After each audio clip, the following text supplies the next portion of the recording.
وكل ضلالة في النار. وأعوذ بالله من الشيطان الرجيم. بسم الله الرحمن الرحيم.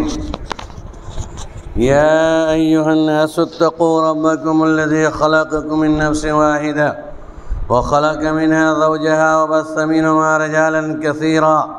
رجالا كثيرا ونساء واتقوا الله الذي تساءلون به والأرحام إن الله كان عليكم رقيبا.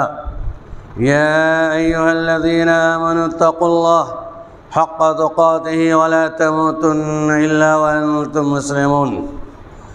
يا أيها الذين آمنوا اتقوا الله وقولوا قولا سديدا يصلح لكم أعمالكم ويغفر لكم ذنوبكم ومن يطع الله ورسوله فقد فاز فوزا عظيما. فأعوذ بالله من الشيطان الرجيم. بسم الله الرحمن الرحيم.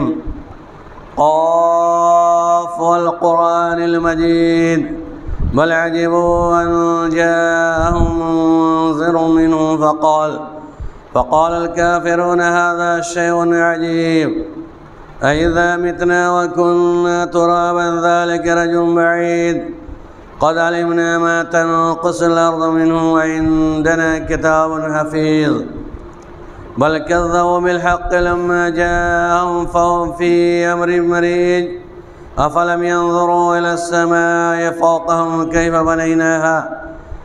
بنيناها وزيناها وما لها من فروج والأرض مددناها وألقينا فيها رواسي وأنبتنا فيها من كل زوج بهيج تبصرة وذكرى لكل عبد منيب ونزلنا من السماء ماء مباركا فأنبتنا به جنات وحب الحصيد والنخل باسقات لها طلع نضيد رزقا للعباد وأحيينا به بلدة ميتا كذلك الخروج. كذبت قبلهم قوم نوح وأصحاب الرس وثمود وعاد وفرعون وإخوان لوط وأصحاب الأيكة وقوم التبع كل كذب الرسل فحق وعيد أفعينا بالخلق الأول بل هم في لبس من خلق جديد. فأعوذ بالله من الشيطان الرجيم. بسم الله الرحمن الرحيم. قل هل يستوي الذين يعلمون والذين لا يعلمون رب اشرح لي صدري ويسر لي أمري واحلل عقدة من لساني يفقهوا قولي. رب اشرح لي صدري ويسر لي أمري واحلل عقدة من لساني يفقهوا قولي. رب اشرح لي صدري ويسر لي أمري واحلل عقدة من لساني يفقهوا قولي. رب زدني علما رب زدني علما رب زدنی علما. تمام قسم کی تعریفات جملہ حمد و ثنا اس خالق کائنات مالک ارض و سماء کے لیے لائق اور زیبا ہے کہ جس نے ہماری اور آپ کی تخلیق فرمائی اور ہماری ہدایت کے خاطر بے شمار انبیاء کرام کو مبعوث فرمایا. درود و سلام و تمام برگزیدہ انبیاء علیہ الصلوۃ و تسلیم پر خصوصیت کے ساتھ ہمارے آخری نبی حضرت محمد مصطفیٰ صلی اللہ علیہ وسلم پر جن کے ذریعے ہمیں صحیح رہنمائی ملی، ایک اصول و ضابطہ ملا، زندہ قانون ملا، اسلام کی روشنی ملی، جہالت کی تاریکی دور ہوئی. حضرات، اس مختصر حمد و شکر کے بعد ہم آپ حضرات کی توجہ اس آیت کریمہ کی طرف پھیرنا چاہتے ہیں جو خطبہ مسنونہ سورہ قاف کی ایک رکوع تلاوت کے بعد پیش کی گئی ہے. قل هل يستوي الذين يعلمون والذين لا يعلمون. آپ کہہ دیجئے وہ شخص جو جانتے ہیں اور جو نہیں جانتے ہیں برابر نہیں ہو سکتے ہیں. اس آیت کی روشنی میں ایک علم کی فضیلت، صاحب علم کی فضیلت ثابت ہوتی ہے. آج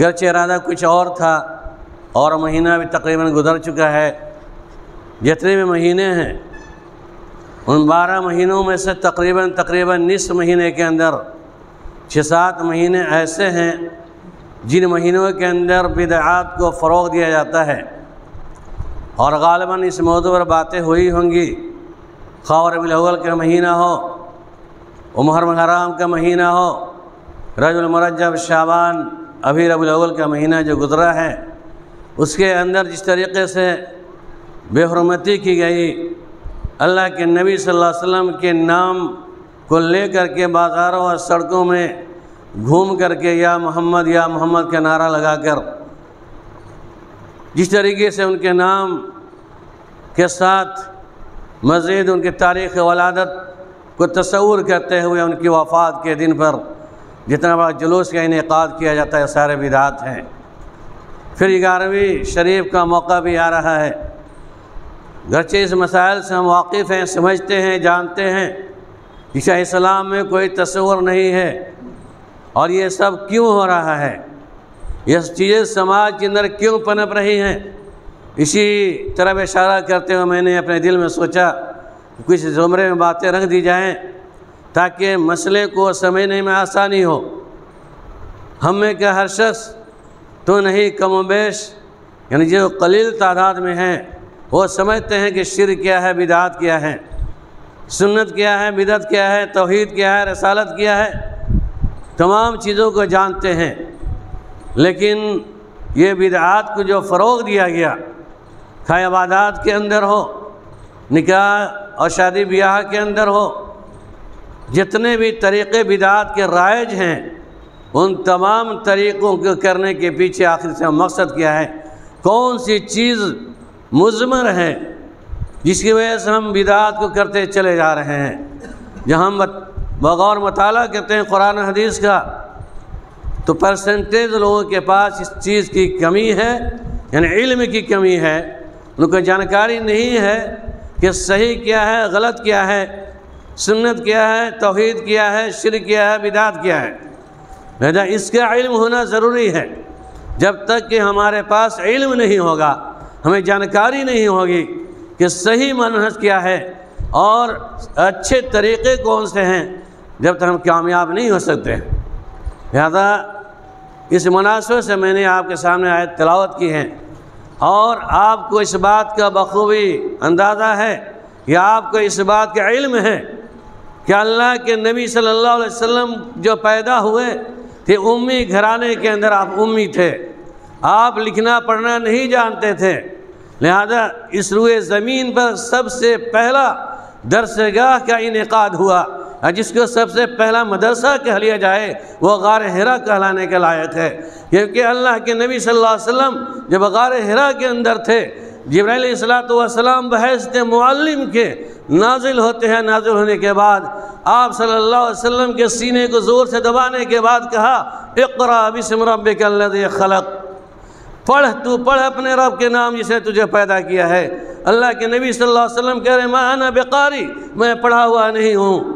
چنانچہ بحیثیت معلم اس روئے زمین پر اللہ کے نبی صلی اللہ علیہ وسلم سکھلانے کے لیے جبرائیل علیہ السلام آتے ہیں، اور وہاں پر غار حرا کے اندر پہلی مرتبہ، دوسری مرتبہ، تیسری مرتبہ سینے کو زور سے دبوچتے ہیں، اللہ کے نبی صلی اللہ علیہ وسلم کے سامنے کہتے ہیں اقرأ بسم ربک الذی خلق، خلق الانسان من علق، چنانچہ اللہ کے نبی صلی اللہ علیہ وسلم پڑھنا شروع کر دیتے ہیں۔ 5 آیتیں نازل ہوئی، لہذا یہ پہلی درسگاہ، پہلا مکتب، پہلا مدرسہ کہنے میں بے جا نہیں بلکہ بجا ہے کہ اللہ رب العالمین کی طرف سے چنندہ معلم کی حیثیت سے، سکھلانے کی غرض سے جو نازل ہوئے غار حرا کے اندر وہ جبرائیل علیہ السلام تھے۔ آپ نے یہاں سے تعلیم کا درس دیا، علم کا درس دیا، تو پڑھ۔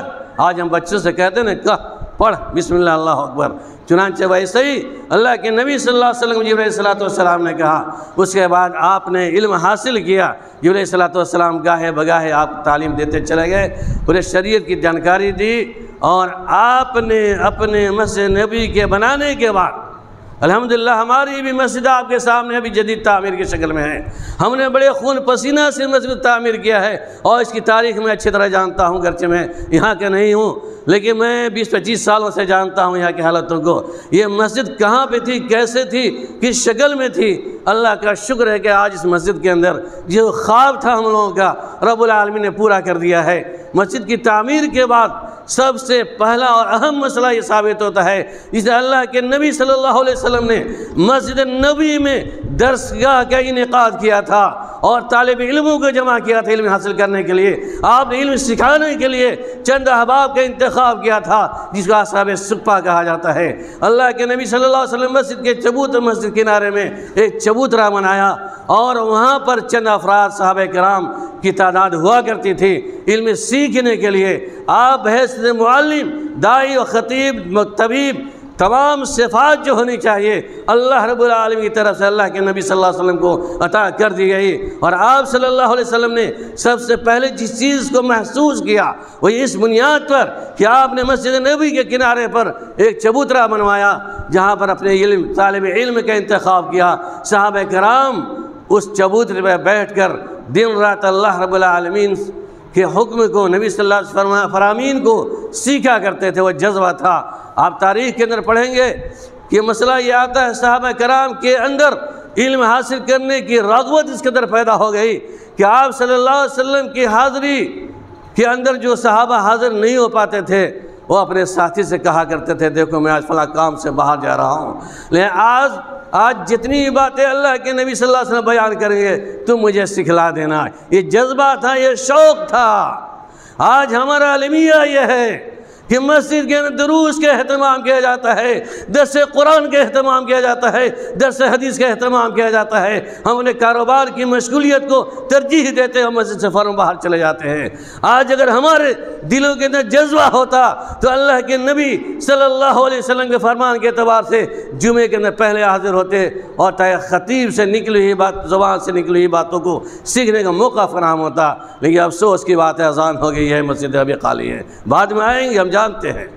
کہنے کا مطلب یہ ہے کہ اللہ کے نبی صلی اللہ علیہ وسلم جس چیز کو محسوس کیا مسجد نبی کے تعمیر کے بعد میں بھی چاہتا ہوں، میری بھی دل خواہش ہے. اس بستی کے لیے، سماج کے لوگوں کے لیے میرا پیغام ہے اور افسوس کے ساتھ کہنا پڑ رہا ہے کہ سیوان اس ڈسٹرکٹ کے اندر، اس علاقے کے اندر دیکھ لیا جائے ایک بھی معتبر دینی درسگاہ نہیں ہے جہاں بچوں کو تعلیم دے سکے. دینی تعلیم، دنیاوی تعلیم کے بہت سارے مراکز ہیں، یہ دینی تعلیم کا ایک بھی کوئی بڑا مدرسہ، کوئی مرکز نظر نہیں آ رہا ہے، جو بہت افسوسناک بات ہے. لہذا آپ تمام حضرات سے بات کوشش کریں کہ مسجد نبوی کے اندر صفحے کا اہتمام کیا گیا، طالب علموں کے جمع کیا اللہ کے نبی نے. انشاءاللہ اس مسجد کے اندر ہم ویسی فضا قائم کریں گے، ایسا سسٹم لاگو کریں گے اور آنے والے دنوں کے تہیہ کیجئے، ارادہ کیجئے. انشاءاللہ آپ کی نیتوں کے اندر خلوص ہوگا تو رب العالمین اس مسجد کو ایک مدرسے کی شکل میں تبدیل کر دیں گے انشاءاللہ. مجھے اللہ کی ذات سے امید ہے. شرط یہ ہے کہ ہم سب کی نیت خالص ہو اس کو سنوارنے کے لیے، اور جذبہ ہو تو انشاءاللہ کوئی دن دور نہیں ہے. یہ مسجد آج ہماری آباد ہو چکی ہے. انشاءاللہ میں امید کرتا ہوں اللہ کی ذات سے ہمارے آنے والے دنوں کے اندر، ایام کے اندر ایک مدرسے کی تعمیر بھی ہوگی انشاءاللہ. کہنے کا مطلب یہ ہے کہ رب العالمین نے کہا وہ جانتے ہیں جو نہیں جانتے ہیں وہ برابر نہیں ہو سکتے ہیں. اور اس کے بعد رب العالمین نے اقرأ باسم ربک الذی خلق کہ جب پیغام دیا آپ نے بحیثیت معلم تمام صحابہ کرام کو سکھلانا شروع کیا. اور علم کی بنیاد پر ہی آدم علیہ السلام کی فضیلت بخشی گئی. آدم کی تخلیق کے بعد جب فرشتوں نے اعتراض کیا تھا تو اس کو ثابت کرنے کے لیے جو چیز پہلے نمبر پہ ہے وہ علم ہے. وعلم آدم الاسماء كلها ثم عرضهم على الملائكة فقال انبئوني باسماء هؤلاء ان كنتم صادقين. رب العالمین نے کہا جس آدم میں تکلیف تمہیں اعتراض ہے ذرا بتاؤ ان اسماء کو، دنیا کی جتنی بھی چیزیں ہو سکتی ہیں سارے کے نام کو رب العالمین نے آدم علیہ السلام کو سکھلا دیا. اور فرشتوں پر فوقیت ثابت کرنے کے لیے آدم علیہ السلام کو یہ چیزوں کا علم دیا رب العالمین نے اور کہا فرشتوں ذرا تم ان چیزوں کا نام بتاؤ. فرشتوں نے کہا کہ قالوا سبحانک لا علم لنا الا ما علمتنا، ہم نہیں جانتے ہیں، تیری ذات پاک ہے، ہم کو جتنا سکھلایا ہم وہی جانتے ہیں. چنانچہ رب العالمین نے آدم علیہ السلام قلنا یا آدم، کہا اے آدم تم بیان کرو ان تمام چیزوں کو۔ چنانچہ آدم علیہ السلام نے ان تمام اسماء کو بیان کر دیا، اس وجہ سے آپ کی فضیلت ثابت ہو گئی۔ ہر قوم، ہر ملک کے اندر جو قوم جس ملک کے اندر ہے، آج ہم سے یہود و نصارہ بہت آگے ہیں، آج ہم سے علم کے معاملے میں یہود و نصارہ بہت آگے ہے، آج ہمارے قرآن کے ریسرچ کرتا ہے، آج ہمارے قرآن حدیث کے پورے ریسرچ کر کے اسلام کے خلاف شبہ چھوڑتا رہتا ہے، وہ نہیں چاہتا اسلام پھیلے، اس طرح سے سازشیں کر رہا ہے۔ آج ہم مسلمان اس قرآن مجید کو سیکھنے سکھانے کے بجائے طاقوں کے زینت بنا کر رکھا ہوا ہے۔ یہ قرآن ھذا القرآن یہدی للتی ہی اقوام، یہ قرآن ہماری ہدایت کے لیے نازل کیا تھا۔ آج ہم نے اس کے فاتحہ نیاز کے لیے، قرآن خوانی کے لیے اور طرح طرح کی چیزیں تعویذ گنڈے کے لیے ہم نے استعمال کیا ہوا، نعوذ باللہ۔ یہ قرآن تعویذ گنڈے کے لیے نہیں ہے، یہ قرآن طاقوں میں سجانے کے لیے نہیں ہے، یہ قرآن خوانی کے لیے نہیں ہے۔ آپ قرآن خوانی کیجئے، پڑھیے، ترجمہ کے ساتھ مفہوم کو سمجھیے۔ یہ سسٹم ہے قرآن خوانی کے، قرآن پڑھنے کا طریقہ غلط ہے، وہ الگ موضوع ہے۔ میرے کہنے کے مطابق ایک رب العالمین نے سب سے مقدس کتاب اس روئے زمین پر جو نازل فرمائی ہے وہ قرآن مجید ہے۔ ان ھذا القرآن یہدی للتی ہی اقوام، یہ قرآن تو ہدایت ہے لوگوں کے لیے، قوموں کے لیے۔ ہم نے ہدایت سے بالا تر کر دیا ہوا ہے۔ ہماری کم فہمی ہے، کم علمی ہے، ہمیں احساس نہیں ہو رہا ہے کہ یہ کتاب کی شکل کیا ہے، حیثیت کیا ہے، کس پر نازل کی گئی اور کیوں کر نازل کی گئی ہے۔ اسی اہمیت کا سمجھا ہوتا تو آج ہمارا سماج کے اندر چند افراد حافظ قرآن مر کے نکلا ہوتا۔ آج ہمیں دینی تعلیم کی اہمیت کو سمجھا ہوتا۔ ہمارے آپ کے معاشرے کے اندر کئی علماء کرام پیدائش ہو چکی ہوتی ہے، کوئی علماء کرام ہوتے۔ افسوس تو یہ ہے کہ آج تک کوئی اکا دکا چھوڑ کے حافظ قرآن اور عالم دین نظر نہیں آ رہا ہے، بہت بڑی کمی ہے۔ جب تک کہ آپ کے سماج کے اندر، آپ کے گھر کے اندر، آپ کے معاشرے کے اندر علماء کرام کی تعداد زیادہ نہیں ہوگی، علماء کرام کو آپ نہیں سنواریں گے، نہیں بنائیں گے، آپ کے سماج کی اصلاح ناممکن ہے۔ کیونکہ جمعہ پڑھانے والے تو کرائے پر آگے چلے جائیں گے پڑھا کر کے۔ ہمارے بچوں کی تربیت کون کرے گا؟ معاشرے کی تربیت کون کرے گا؟ اس کے لیے میں بارہا کہا کرتا ہوں، جہاں مسجد تعمیر ہوتی ہے وہاں امام رکھ کر کے درسگاہ قائم کیجیے، مکتب قائم کیجیے، وہاں سے بچوں کو دینی تعلیم سکھائیے۔ وہی بچے آگے چلیں انشاءاللہ توحید کو سمجھیں گے، سنت کو سمجھیں گے، شرک بدعت کو سمجھیں گے۔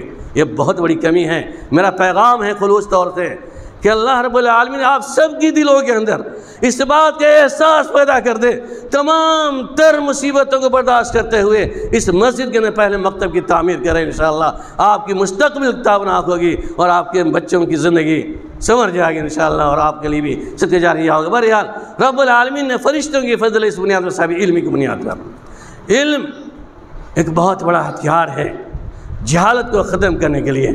علم بہت بڑا ہتھیار ہے شرک بدعت کے خاتمے کے لیے۔ جب تک ہمیں علم نہیں ہوگا ہم اصلاح نہیں کر سکتے ہیں۔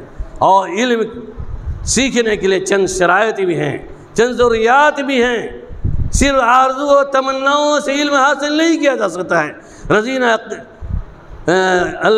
چند اشعار اس سلسلے انشاءاللہ میں باتیں رکھوں گا۔ علم کی حصولیابی کے لیے آپ کے اندر ان کے جو ذرائع ہیں، امام شافعی رحمۃ اللہ علیہ نے کہا تھا اخی لن تنال العلم الا بستۃ سونبئک عن تفصیلھا بیان۔ ہے میرے بھائی، علم حاصل کرنے کے لیے 6 چیزوں کا ہونا ضروری ہے، 6 چیزوں کا ہونا ضروری ہے۔ نمبر 1 ذکاء و حرص و اجتہاد و بلغۃ و ارشاد و استاد و طول زمانی۔ ذکاوت، ذہن، حرص، اجتہاد کوشش، بلغہ پیسہ، و ارشاد و استاذ کی رہنمائی، وہ طول زمانی، ایک لمبا زمانہ چاہیے۔ 15 سال 20 سال 25 سال ایک ڈاکٹر انجینئر بنانے میں 25-30 سال لگ ہی جاتے ہیں۔ اور ہمارے لیے المیہ یہ ہے کہ ڈاکٹر انجینئر کوئی جاہل نہیں ہوتا ہے، الحمدللہ۔ بڑی محنت سے، بڑی لگن سے پیسہ بھی خرچ کرتا ہے، ذہن کوشش دن رات لگنے کے بعد ایک انسان ڈاکٹر جس انجینئر بنتا ہے، وہ سمجھتا ہے ساری باتوں اچھی طریقے سے۔ لیکن ہمارے سماج میں مولوی بے شمار ایسے قسم کے ہو جاتے ہیں، مفتی ایسے ہو جاتے ہیں جو جاہل ہوا کرتے ہیں، بس تھوڑی سی علم ہو جائے بس پھولے نہیں سماتے۔ ایک لمبا زمانہ چاہیے، ایسا نہیں حفظ کر لیا تو 4 سال میں مفتی ہو گئے، یہ نہیں، یہ خسارہ ہے، شریعت کا پورا علم نہیں ہے، قرآن کی پوری تفسیر معلوم نہیں، پورے حدیثوں کے ذخیروں کو پڑھا نہیں اور مفتی بن گئے. اس میں یہی وجہ ہے آج سماج کے اندر ساری زیادہ تر برائیاں پائی جا رہی ہیں. علم کے حاصل کرنے کے لیے امام شافعی رحمۃ اللہ علیہ نے جو نسخہ بتایا تھا، ذہن، کوشش، پیسہ، لگن اور استاذ کی رہنمائی اور جیسے ایک لمبا زمانہ، لمبی مدت، تو یہ چیزیں ہیں. ان چیزوں کے استعمال کریں گے انشاءاللہ کامیابی ملے گی. اور اللہ کے نبی صلی اللہ علیہ وسلم اس کے بارے میں فرمایا کہ من سلک طریقاً، جو ایسا علم حاصل کرنے کے راستے پہ چل جاتا ہے، سہل اللہ بھی طریق للجنہ، تو اللہ رب العالمین اس کے لیے جنت کے راستے کو ہموار کر دیتا ہے. اور دوسری جگہ حدیث ہے، لمبی چوڑی حدیث بھی ساتھ بھی ہے کہ جو بندہ گھر سے نکلتا ہے صاحب علم حاصل کرنے کے لیے، علم کے تلاش میں نکلتا ہے، تو اس کے لیے فرشتے رحمت کے پر بچھا دیتے ہیں. ہمارا بچہ جب گھر سے نکلتا ہے اصول علم کے لیے، دینی تعلیم کو حاصل کرنے کے لیے، ایک خصوصی علم دین کی فضیلت ہے. اللہ کے نبی صلی اللہ علیہ وسلم کی بات ہے کہ آپ صلی اللہ علیہ وسلم ارشاد فرماتے ہیں کہ جب بندہ یا کوئی لڑکا اپنے گھر سے دینی تعلیم کے حصول کے لیے نکلتا ہے تو رحمت کے فرشتے پر بچھا دیتے ہیں. یہاں تک کہ مچھلیاں اپنے سمندر کے بھی اس کے لیے دعائیں خیر کرتی رہتی ہیں. یہ شاعر نے کہا تھا، مچھلیاں پانی میں ذرے خاک میں برگو شجر، مچھلیاں پانی میں ذرے خاک میں برگو شجر، نیک عالم کو دعا دیتے ہیں ہر شام و سحر. یقیناً علم کی فضیلت جو ایسی علم کا مقابلہ کوئی نہیں کر سکتا ہے. علم کی ایسی دولت ہے، جتنے زیادہ خرچ کرتے ہیں اتنے زیادہ اس میں بڑھوتری ہوتی ہے، دنیا کی دولت ختم ہو جاتی ہے. لیس الیتیم الذی قد مات والدہ ان الیتیم یتیم العلم والادب. یتیم وہ نہیں ہے جس سماج کے جس کے والدین فوت کر گئے ہوں، ہوش سنبھالنے کے بعد یتیمی کا درجہ ختم ہو جاتا ہے. لیس الیتیم الذی قد مات والدہ ان الیتیم یتیم العلم والادب. یتیم وہ ہے جو علم و ادب کے یتیم ہیں. لیس الیتیم الذی قد مات والدہ، اس کے والد جو مر گئے یتیم نہیں، اصل یتیم علم و ادب کے یتیم ہیں. لیس الجمال باسواب تزیننا، ہم ابا جبا چڑھا لیتے ہیں نا، کپڑا اجلا کرتا پائجامہ پہن لیا، ٹائی بیلٹ لگا لیا، ہاں بڑے اچھے نظر آ رہے ہیں. ہمارے اندر فخر غرور پیدا ہو جاتا ہے کہ بڑے اچھے نظر آ رہے ہیں. اللہ محفوظ رکھے ہیں میرا تمام لوگوں کو اس نیت سے کہ ہم اچھے کہلائیں سماج کے اندر. نہیں، ہم لباس فاخرہ ہی کیوں نہیں پہن لیں، اچھے سے لباس کیوں نہیں پہن لیں، الگ مسئلہ ہے. جمعے کے اندر خوب زینت کے ساتھ آنا چاہیے، یہ اچھی بات ہے، فضیلت ہے جس میں. لیکن سماج کے اندر چلنے کی بنیاد پر جو جتنا قیمتی لباس پہنتا ہے اور جتنے اچھے شکل میں چلتا ہے لگتا ہے بڑا اچھا ہے. سماج کے اندر لوگ اچھا کہہ لیں، لیکن اللہ کے نبی صلی اللہ علیہ وسلم اور اللہ کے نزدیک نبی کے قول کے اعتبار سے، اللہ کے قرآن کے اعتبار سے، قل هل يستوي الذين يعلمون والذين لا يعلمون، برابر نہیں ہو سکتے. کہا کہ لیس الجمال بیس، امام شافعی رحمۃ اللہ کہہ رہے ہیں لیس الجمال باسواب تزیننا ان الجمال جمال علم والادب. خوبصورتی یہ نہیں ہے کہ اچھا اچھا لباس پہن لو، بے شک علم اور ادب کی جو خوبصورتی ہے وہ اصل دراصل خوبصورتی ہے. ایک عالم دین کے ساتھ ساتھ ڈاکٹر انجینئر بن جائے، پورے روئے زمین کے انسان کو سلام کرے، اس کے سامنے جاتا ہے. مسائل کے اعتبار سے، دینی علوم کے اعتبار سے اس کی جو اہمیت سماج کے اندر ہوتی ہے اس سے کئی گنا اہمیت اللہ کے نزدیک ہوا کرتی ہے وہ جب صاحب عمل ہو جائے.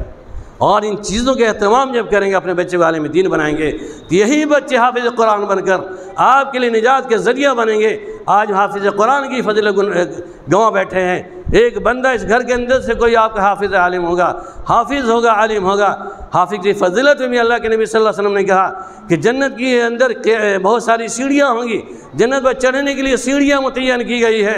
اس میں ایک حافظ قرآن کو کہا جائے گا ارتقے ارتقے، چڑھتا جا چڑھتا جا، اور اپنے آپ ورتل اور ترتیل سے قرآن کو پڑھتا جا پڑھتا جا، سیڑھیوں پہ چڑھتا جا. حافظ قرآن اس طریقے سے تو پڑھتا جا جس دنیا کے اندر تم جیسے پڑھ رہا تھا. ورتل قرآن، ترتیلہ پڑھنے کا طریقہ، قرآن مجید کے قرآن کیسے پڑھنے کا، ترتیل کے ساتھ، ٹھہر کر، تجوید کے ساتھ. اتنی فضیلت ہے کہ صاحب حافظ سے، حفاظ سے کہا جائے گا جنت کی سیڑھیوں پر چڑھتے جاؤ، قرآن کو پڑھتے جاؤ، آخری منزل تک جب جنت میں داخل ہو جاؤ. کتنی بڑی فضیلت ہے، اس کو ہم ضائع کرتے ہیں.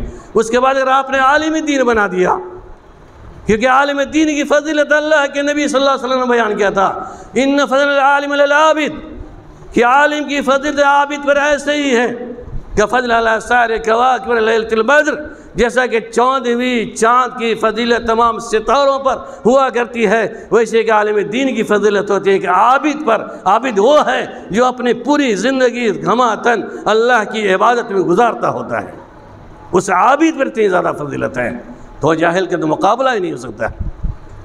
لیکن یہ ساری فضیلتیں ہم سننے تک ہیں، سنتے ہیں، محسوس بھی نہیں کرتے ہیں کہ ایک عالم اور ایک عابد، عالم کی کیا فضیلت ہے۔ اللہ کے نبی صلی اللہ علیہ وسلم مزید ارشاد فرمایا، اور علماء کرام کو وارث انبیاء قرار دیا۔ دنیا کے لیے دینار اور درہم کے خواہش مند علماء کرام نہیں ہوتے ہیں، لیکن ورث العلم، اس علم کی جو وراثت انبیاء کے وارث قرار دیے گئے، انما ورثۃ الانبیاء، اللہ یہ علماء کرام کیا ہیں؟ انبیاء کے وارث ہیں، ان کی قدر بھی ضروری ہے۔ ان کے وارثین، اب علماء کرام کی ذمہ داری ہے کہ اپنے اعتبار سے اس طریقے سے رہیں کہ واقعی وارثین انبیاء کے حقوق ادا کر سکیں، یہاں بھی کمی ہے۔ بہرحال ہم اس بات کی ضرور کوشش کریں گے سماج کے اندر، ہم جب رہتے ہیں اور 5 اولاد اللہ رب العالمین نے نوازا ہے تو کسی کو ڈاکٹر بنائیے، وہ ڈاکٹری کے لائن میں بھی تبلیغ کرے، آپ لوگوں کو فائدہ پہنچائے، الحمدللہ۔ انجینئر بنائیے، اور ایک عالم حافظ اور عالم دین ضرور بنائیے۔ اور آپ چاہتے ہیں کہ دنیا کے اندر بھی لوگوں کی اصلاح ہو، دنیا کے اندر مجھے فائدہ پہنچے، مزید آخرت کے اندر زیادہ فائدہ پہنچے، اور آپ کا یہ منشا ہے، آپ کا جذبہ ہے، تو آپ کی اس حدیث کے پیش نظر آپ کی عمل کرنا ہوگا، اپنے اولاد کو وقف کرنا ہوگا، عالم دین بنانے کے لیے تیار کرنا ہوگا، مزاج سازی کرنی ہوگی، اور اپنے بچے کو قربان کرنا ہوگا اللہ کے راستے میں۔ جاؤ میرے بیٹے، میں نے تم ایک عالم دین کے لیے وقف کر دیا، علم دین کی حصول یابی کے لیے، کیونکہ اللہ کے نبی صلی اللہ علیہ وسلم نے ارشاد فرمایا تھا، اذا مات الانسان انقطع عمله الا من صلاۃ، انسان جب مر جاتا ہے ان کے سارے عملوں کے دروازے منقطع ہو جاتے ہیں، بند ہو جاتے ہیں، الا من صلاۃ، مگر 3 چیزیں ایسی ہیں جو ہمیشہ پہنچتی رہتی ہیں۔ مرنے کے بعد آپ کے نام اعمال میں 3 ذرائع ہیں جو پہنچتے رہیں گے، اور ساری چیزیں بند ہو جاتی ہیں۔ جتنا بھی ہم کرتے ہیں خرافات بدعات، یہ سب کی حصول یابی نہیں ہوتی۔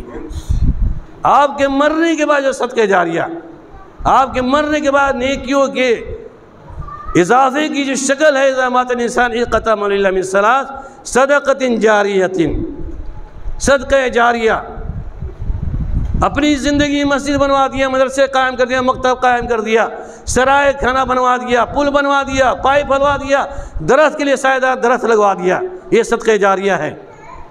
آپ اپنی زندگی میں کر کے جائیے، آپ کے مرنے کے بعد جب تک وہ چیز محفوظ رہے گی، جب تک یہ مسجد قائم رہے گی، جب تک وہ سرایہ جو بھی چیزیں آپ نے لگائی اپنے ہاتھوں سے، مرنے کے بعد آپ کے ذخیرے میں وہ جیسے جمع ہوتے رہیں گے انشاءاللہ۔ یہ صدقہ جاریہ ہے۔ ولد صالح یدعو لہ، نیک صالح اولاد آپ جب چھوڑ کے جائیں دنیا کے اندر سے، یہ آپ کی صالح اولاد، نیک اولاد آپ کے لیے دعائیں خیر کرتی رہیں گی، اور اس کا فائدہ ملے گا۔ آج ہمارے کتنے بچے صالح ہو رہے ہیں، کتنے نیک بچے ہم پیدا کر رہے ہیں۔ ہم موازنہ کیجئے، مرنے کے بعد کچھ ہی لمحوں کے بعد بھائی میں اختلاف ہوتا ہے، نہیں ہمیں اتنا بٹوارہ چاہیے، ہمارا یہاں حق ہے، میرے باپ نے یہ وصیت کی تھی، مجھ کو اتنا دے دیا تھا۔ اتنی ساری باتیں مرنے کے فوراً بعد ہی شروع ہو جاتی ہے، لڑائی جھگڑا شروع ہو جا رہا ہے، کیونکہ علم دین کی کمی ہے، تعلیم کی کمی ہے۔ اور ایک عالم دین ہوگا، حافظ قرآن ہوگا، صحیح علم ہوگا، تو کہے گا چلو بھائی تو ٹھیک ہے، بٹوارے کی بات ہے، یہ سب بعد کی چیزیں ہیں، نہیں پہلے اپنے والدین کے لیے جو کرنے کی چیز ہے وہ دعائے خیر مغفرت کی دعا، ان کی نجات کی دعا کون کرے گا؟ یقیناً آپ کا ایک عالم دین کرے گا، جو اچھے عالم دین ہوگا، نیک بندہ ہوگا، یا عالم دین نہیں بنا پائے ہیں، اپنی تربیت سے اپنے بچوں کو سنواریے، نمازی بنائیے، شرک بدعت سے اس کو الگ کیجیے، وہی بچہ آپ کے لیے نماز کا پابند ہوگا، جو نماز میں کہے گا کہ اللہ میرے والدین کو بخش دیجیے، میرے والدین کی قبر کے عذاب کو ہلکا کر دیجیے، ختم کر دیے، جہنم کے عذاب سے بچا لیجیے۔ عربی میں، اردو میں، جس زبان میں جانتا ہو، آپ کے لیے دعائے خیر کرے گا۔ یہ اولاد آپ کے لیے مرنے کے بعد آپ کے ذخیرے کا ذریعہ بنے گا۔ یہ اولاد کو ہم سنوارتے نہیں ہیں، تربیت نہیں دیتے ہیں، بتاتے نہیں ہیں، کیونکہ خود ہم بے راہ ہیں، ہم خود نہیں جانتے ہیں صحیح کیا ہے باطل کیا ہے، ہم خود نماز نہیں پڑھتے۔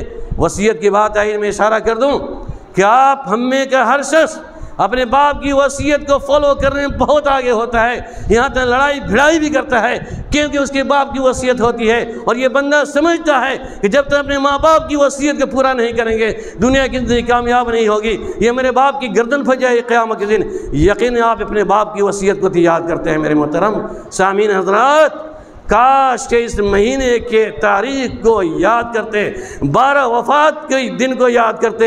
آج جتنا نبی صلی اللہ علیہ وسلم کی وفات پر دھوم دھڑاکہ مچایا جاتا ہے، کاش کہ آج کل کے مسلمان نبی صلی اللہ علیہ وسلم کی اس وصیت کو یاد کرتے 12 تاریخ کو، بجائے دھوم دھڑاکہ مچانے کے، بجائے دروازے اور گلیوں پر جھنڈا لہرانے اور جلوس نکالنے کے، وہ اس بندہ یاد کر لیتا کہ اللہ کے نبی صلی اللہ علیہ وسلم کی 12 ربیع الاول کی آخری تاریخ، آخری دن، آخری ایام کی حالتیں کیسی تھی۔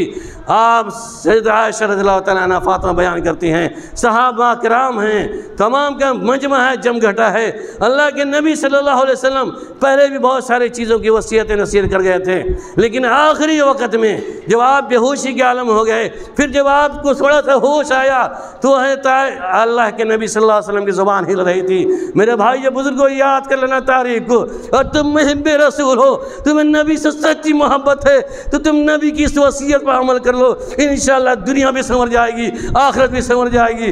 بڑے دل کے اندر سے آواز نکل رہی ہے کہ آج یہ مسلمان محب رسول کا دعویٰ کرنے والے، کاش کہ محمد رسول اللہ صلی اللہ علیہ وسلم کی وصیت کو یاد کیا ہوتا۔ آپ صلی اللہ علیہ وسلم کی زبان مبارک کھل رہی ہے، عائشہ اپنے کان کو لگا دیتی ہیں کہ اللہ کے نبی کیا کہہ رہے ہیں۔ چنانچہ عائشہ رضی اللہ تعالیٰ عنہ نے محسوس کیا کہ آپ کی زبان سے آخری کلمہ جو نکل رہا تھا، الصلاۃ الصلاۃ وما ملکت ایمانکم،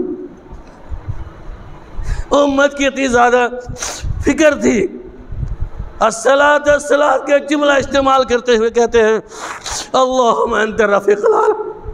اللہ کے نبی صلی اللہ علیہ وسلم کوچ کر جاتے، آپ کی وفات ہو جاتی ہے، آپ موت کی شکل میں تبدیل ہو جاتے ہیں، مردے کی شکل میں۔ صحابہ کرام کی اطمینان نہیں ہو رہا ہے، کوہرام مچ گیا مدینے کے اندر۔ 12 ربیع الاول کی تاریخ تھی، مسلمانوں یاد کر لینا، پورے مدینے کے اندر کوہرام مچ گیا کہ اللہ کے رسول صلی اللہ علیہ وسلم دنیا میں نہیں رہے، ہم کس کے سہارے زندگی گزاریں گے؟ آج تو ہم یتیم ہو گئے۔ آج اس تاریخ کو بے حرمتی کی جاتی ہے، یا محمد کے نام سے جلوس نکلا جاتا ہے۔ بتاؤ تاریخ کے اندر 12ویں تاریخ پوری زندگی صحابہ کرام نے محسوس کیا، اس کمی کو احساس کرتے تھے۔ بلال حبشی رضی اللہ تعالیٰ عنہ نے اذان دینا بند کر دیا اس کے بعد سے کہ جب نبی کا نام ہم لیں گے تو نبی کا چہرہ نظر نہیں آئے گا، ہماری کیا کیفیت ہوگی۔ 6 مہینے کے بعد جب شام سے واپس آتے ہیں، واقعہ بھی ہے کہ لوگوں نے بہت مجبور کیا، حسن حسین چلے آئے کہ آپ اذان دے دیجئے، نہیں دے رہے تھے۔ چنانچہ انہوں نے جب اشہد ان لا الہ الا اللہ اور اشہد ان محمد رسول اللہ کہا، جملہ بھی نہیں کہا، آپ بے ہوش گر پڑتے۔ وہ محب رسول کا تقاضا تھا۔ آج ہم نبی کی تاریخ وفات کو جتنا ہم خوشی میں ڈھول تاشی کا اہتمام کرتے ہیں، کیا ہماری نجات ممکن ہے؟ کہ اللہ رب العالمین سے سوال نہیں کرے گا؟ جس امت کے درمیان ہم نے ہادی اور رہبر کو بھیجا تھا، جس نے پوری زندگی مصیبت برداشت کر کے تمہیں تبلیغ پہنچایا، مجھے میرے بارے میں بتایا، اس نبی کی وفات پر مدینے میں کوہرام مچا ہوا تھا۔ صحابہ کرام کے یقین میں نہیں ہو رہا تھا۔ مسئلے کی وضاحت کرتا چلوں، کیونکہ ابھی فجر کے پہلے کا معاملہ ہے، صحابہ کرام گئے تھے گھر، نماز کے بعد ہنگامہ ہو جاتا ہے کہ اللہ کے نبی صلی اللہ علیہ وسلم مر گئے۔ آج یہ جملہ کہہ دینے کے بعد سے کم علم لوگ، کم فہم لوگ وہابیت کا درجہ دے کر کے اور گستاخ رسول کا لقب ہمیں دیا جاتا ہے کہ وہابی نبی صلی اللہ علیہ وسلم مردہ تصور کر رہا ہے۔ یقین جانی کم علمی کا نتیجہ ہے۔ اللہ کے نبی صلی اللہ علیہ وسلم کی موت کی خبر ہوتی ہے، صحابہ کرام کے سناٹا چھا گیا۔ عمر فاروق رضی اللہ تعالیٰ عنہ کو جب علم ہوا کہ لوگ کہہ رہے اللہ کے نبی مر گئے، بہت زیادہ غصہ ہوئے، کہا کہ ابھی تو ہم آئے پہلے، نبی ابھی زندہ تھا، کون کہتا ہے محمد مر گئے؟ میں اس کی گردن اڑا دوں گا۔ تلوار نکل کے باہر نکل گئے۔ آج ہم غصہ ہوتے ہیں نا، صرف فتویٰ دیتے ہیں، وہ تو تلوار لے کر نکل گئے کہ نبی زندہ ہیں، نبی مرے نہیں ہیں، جو کہے گا میں اس کی گردن اڑا دوں گا۔ عمر صدیق رضی اللہ تعالیٰ عنہ نے مجمع جمع کیا، خطاب کیا، کہا انک میت وانہم میتون وما محمد الا رسول من کان یعبد ابا محمد فهو قد مات۔ جو شخص محمد کی پیروی کرتا ہے سن لو قد مات محمد صلی اللہ علیہ وسلم مر گئے. وہ چہرے کو ہٹایا بوسہ دیا سارے معاملے. بہرحال میں یہ کہہ رہا تھا کہ اللہ کے نبی صلی اللہ علیہ وسلم کی وصیت کو ہر مومن بندہ اپنے سامنے رکھ لے. انشاءاللہ کبھی جلوس نکالنے کی جرت بھی نہیں کر سکتا ہے. صحابہ کی تاریخ کو سامنے رکھیے. کیا ماحول تھا 12 ربیع الاول جس دن آپ کی وفات ہو رہی تھی. آج ہمارے سماج کے اندر کیا ماحول ہے. یہ وصیت کی جو بات آئی ہے, بات آگے نکل گئی موضوع سے کہ وصیت اور نیک صالح اولاد. باپ کی وصیت پر ہم عمل کرتے ہیں, ہم نبی صلی اللہ علیہ وسلم کی وصیت پہ بھی عمل کر لیں. اس کے بعد تیسرا جو نمبر ہے آپ کے مرنے کے بعد ولد صالح یدعو لہ, اور صدقہ جاریہ اور علم اور علم ینتفع بہ, علم جو آپ جس سے آپ لوگوں کو فائدہ پہنچائے ہوں گے. آپ نے جو سیکھا ہے لوگوں کو سکھلایا ہے, اس سے لوگوں نے جتنے لوگوں نے فائدہ حاصل کیا ہوگا سارے کے ثواب کے ذریعے آپ کی نیکیوں میں اضافہ ہوتا رہے گا. اس علم کو بتانے کی وجہ سے, سمجھانے کی وجہ سے, کیونکہ اللہ کے نبی صلی اللہ علیہ وسلم نے کہا خیرکم من تعلم القرآن وعلمہ, تم میں کیا بہتر وہ شخص ہے جو قرآن سیکھے اور سکھلاوے. ہم بہتر بننا چاہتے ہیں کیونکہ ہم بہتر امت ہیں, بہتر نبی کی امتی ہیں, تخلیق کے اعتبار سے بھی بہتر ہیں, دین اسلام کے اعتبار سے بھی بہتر ہیں, سیرت کے اعتبار سے بھی نبی کی سیرت اپنانے کے بعد تو بہتر ہیں. خیرکم من تعلم القرآن وعلمہ, یہ آخری جو بات ہے کہ تم میں کا سب سے بہتر وہی شخص ہے جو قرآن سیکھے اور دوسروں کو سکھلاوے. اس لیے تمام چیزوں پر غور کرنے کی ضرورت ہے, سمجھنے کی ضرورت ہے, اور اپنے عاقبت کو سنوارنے کی ضرورت ہے, اور اپنی زندگی کو تبدیل کرنے کی ضرورت ہے. وقت کی قلت بہت ساری باتیں رہ جاتی ہیں.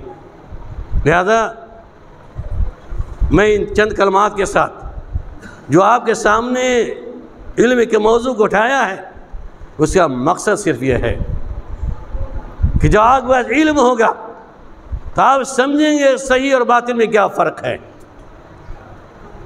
شرک کیا چیز ہے, بدعت کیا چیز ہے, سنت کیا ہے, صحابہ کی سیرت کیا ہے, اخلاقیات میں کیسا ہونا چاہیے, معاملات ہمارے کیسے ہونے چاہیے, عبادت ہمارے کیسے ہونی چاہیے, کون سی عبادت میں کون سی خرابیاں لازم آ رہی ہے, معاملات زندگی ہمارا آپ سے کیسے ہوگا, کھانے پینے اٹھنے بیٹھنے رہنے سہنے تمام طریقوں کا علم ہوگا, تب جا کر کے ہم مومن کہلائیں گے, متبع رسول کہلائیں گے, ایمان کی دولت کی صلاحیت پیدا ہو جائے گی, اپنی زندگی کو آگے بڑھائیں گے, لوگوں کو فائدہ پہنچائیں گے, علم کو پھیلائیں گے, بتائیں گے, تو انشاءاللہ یہاں بھی کامیابی اور آخرت کے اندر بھی کامیابی ہوگی.